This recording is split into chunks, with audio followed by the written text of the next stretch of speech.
Šitam gesintuvė yra skystas CO2. Bet kaip jisai atrodo? Kad pamatytumėm CO2, prileisim į šitą CO2 kamerą. CO2 yra skystas, nes jisai yra po aukštų slėgių. Kaip mato čia, ten yra apie 50 atmosferų slėgis. CO2 slėgiui mažėjant, jisai tampa dujom. Bet yra galima dar viena agregatinė būsena. Kažkas tarp skysto ir dujinio. Tai jinai yra vadinama superkritiniu skysčiu.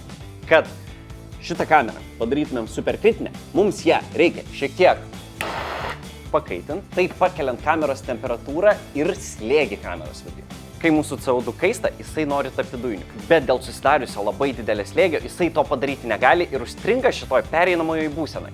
Dabar matome, kaip mūsų visa kamera atrodo lyg yra pilna rūko, bet tenai yra grynas CO2.